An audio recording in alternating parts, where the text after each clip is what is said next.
ગુજરાતમાં ચાંદીપુરા વાયરસ વધુ એકવાર જીવલેણ સાબિત થયો છે. જો તમારા ઘરમાં પણ નાના બાળક હોય તો તમારા માટે આ માહિતી ખૂબ જ મહત્વની છે. નમસ્કાર, હું છું એન્કર હેતી ભાવસાર અને તમે જોઈ રહ્યા છો કેમ છો સુરત. ગુજરાતના મહેસાણા જિલ્લાના બહુચરાજી તાલુકાના દેલવાડા ગામમાંથી એક દુઃખદ ઘટના સામે આવી છે. અહીં માત્ર 4 વર્ષની બાળકીનું ચાંદીપુરા વાયરસ સંક્રમણને કારણે સારવાર દરમિયાન મોત થયું છે.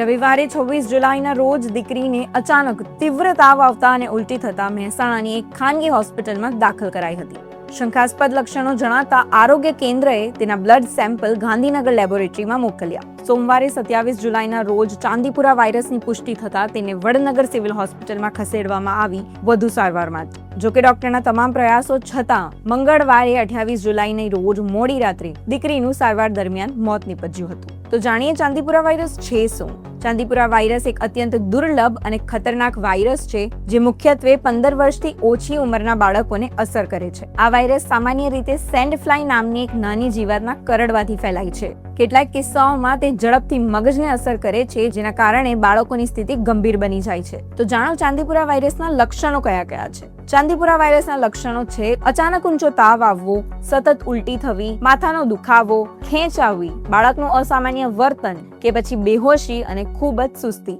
જો બાળકમાં લક્ષણ દેખાય તો સામાન્ય વાયરલ સમજી એને અવગણશો નહીં. તરત જ નજીકના હોસ્પિટલના ડોક્ટરની સલાહ લો. હવે જાણો કે બચાવ કઈ રીતે કરી શકાય. આ વાયરસથી બચવા માટે બાળકને મચ્છર કે કોઈ પણ જીવાતના કરડવાથી બચાવો. ઘરની આસપાસ સ્વચ્છતા રાખો અને બાળકને શક્ય હોય ત્યાં સુધી આખું શરીર ઢંકાય તેવા કપડાં પહેરાવો. તાવ કે અન્ય લક્ષણ દેખાય તો સારવાર તરત શરૂ કરો.